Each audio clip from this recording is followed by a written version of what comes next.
Will now this chemistry translate into a mutuality? And is Pakistan the most worried lot amidst all these diplomatic maneuvers? Dr. Sreeram Chaulia joining us live on this debate. Remember, Republic TV contributor. Also, Ashok Swain, he's the professor and director of international studies, joining us live all the way from Sweden.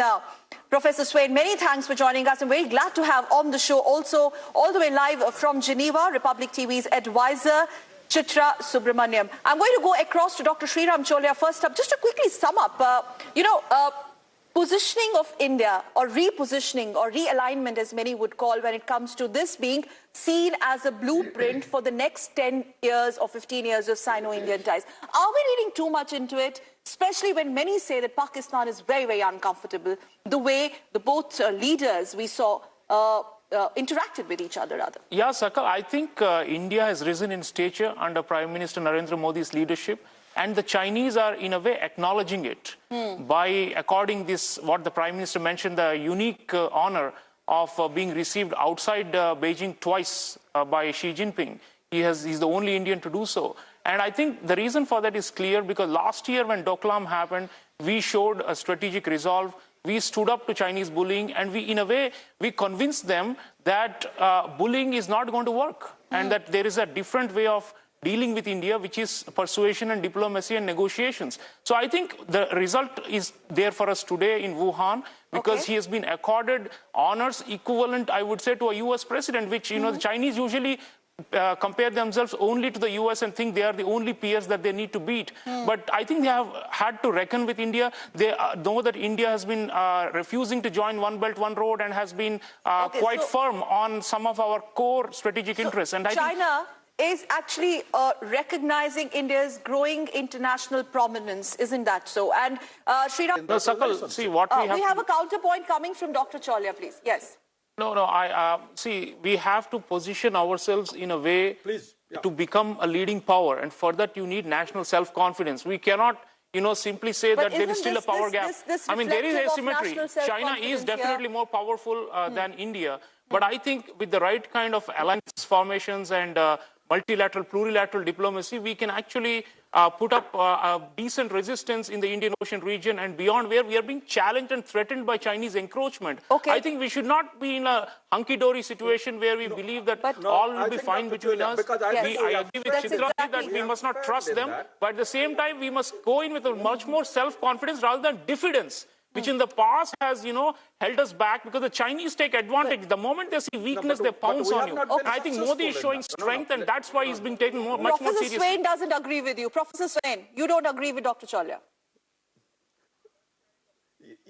Yes, because I think I must say that we haven't been successful. Rather, we have been failed quite measurably of keeping China off from our backyard. China is all over in South Asia now. We can't even match China in Maldives. That's not because of lack of a strategy. We don't have the same kind of checkbook and the resources to throw around the way they buy loyalty. But we are making a concerted effort to secure the Indian Ocean region, to secure our own neighbors, and to give them an alternative. We have entered into the Quad formation to try and counter the Chinese encroachment into our zones. And I think it's time for us to say that we now finally have a geopolitical strategy, which was missing for a long time. So I think we must stand by it, and we should be able to defend it. And I think that's why the Chinese say, let us respect strength. That's the point. Sakal, I think the isolation that Pakistan has faced in the international community has not yet fully extended to the Chinese, because the Chinese, of course, want to maintain that as a hedge against us.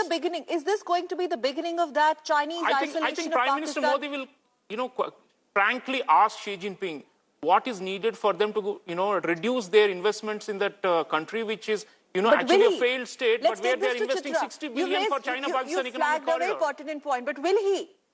All this in return, the Chinese may say, can you reduce your dependence on the United States? Chitra, so these are the kind of quid pro quos that will be coming up in an informal summit behind closed doors of the top leaders. I just want to compliment what Chitra is saying. The Chinese have a problem of overcapacity and excess capital accumulation.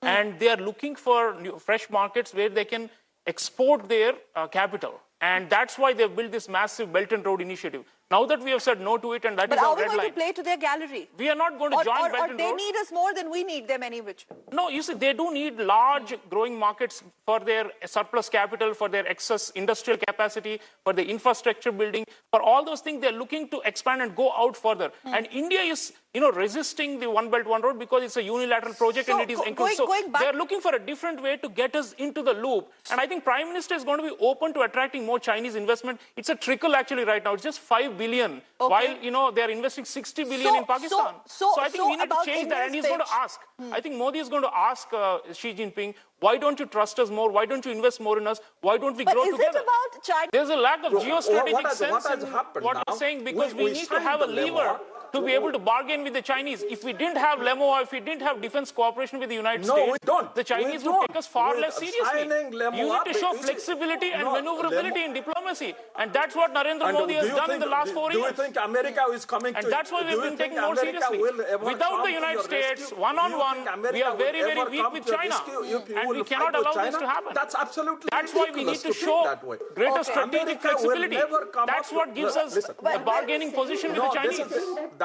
Let's try and make sense of this. How do you judge the success or otherwise of what happened today and what's expected to transpire tomorrow in Wuhan? We don't have any benchmark. We are really in uncharted territory. We've not had an informal summit between the leaders of India and China. Trying to make sense of those questions here in our studios, we have Ambassador K.C. Singh, former Secretary in the Ministry of External Affairs. To his right, Dr. Sreeram Chaulia from the Jindal School of International Affairs. And to his right, Ambassador Gurjeet Singh, former Ambassador to Germany and to Indonesia. Joining us via satellite, Swapan Das Gupta, Member of Parliament and resident commentator here at CNN News 18. And we'll also be joined in a moment by Aina Tangen, political commentator. He's through now.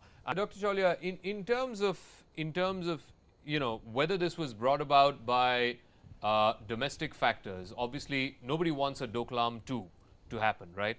And this is an election year. How much of this is driven by the fact that Mr. Modi wants to go to Wuhan, tell Xi Jinping that, look, these are my red lines. I understand these are your red lines, but there's a large middle ground between these two red lines where we can work. No, how much of it was driven by with one eye on the domestic situation? No, Zaka, you're right. The Soviet Union and the United States had close to 24 summits in the 45 years of the Cold War. And, they were at loggerheads, huge ideological rivalry and military build-up, proxy war, and yet they had summits. So I think there is a value, intrinsic value to summits in the sense that, even if there are no concrete deliverables or any communique, there is something that you can always tell the domestic audience, which is that I am now in the big league. And I think that's an important point Mr. Modi wants to make, because the way he's being welcomed and received, and he has himself mentioned that it's unprecedented that Xi Jinping went out of Beijing and received a foreign leader twice like this.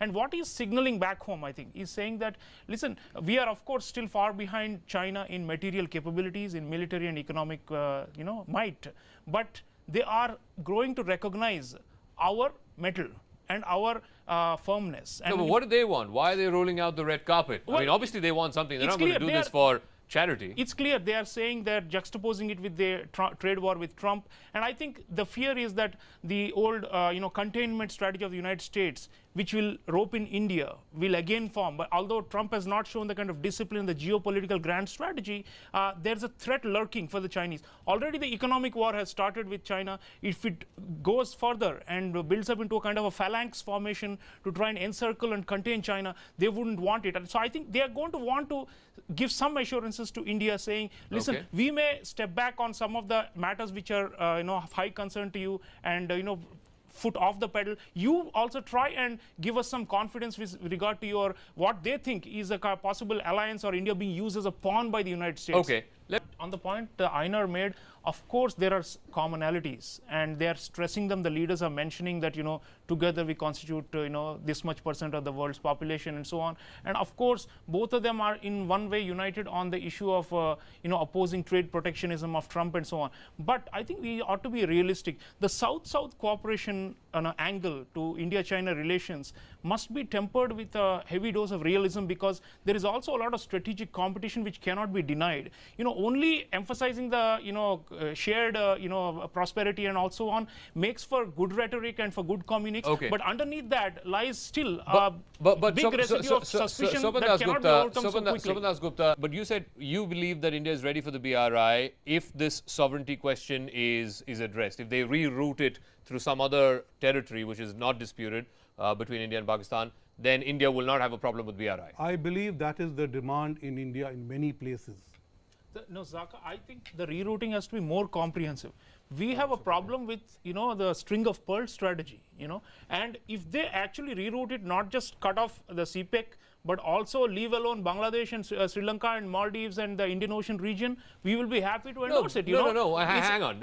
I don't think it's going that far. BRI is a connectivity project the way the Chinese see it. They're just not going to suddenly give but up on it's their connectivity projects with all of these countries because India has a problem. And therefore, we will not give up our resistance to it. So you don't think India is ready for BRI? There is a fundamental conflict of interest in terms of strategic competition for the same geographical spaces. Okay.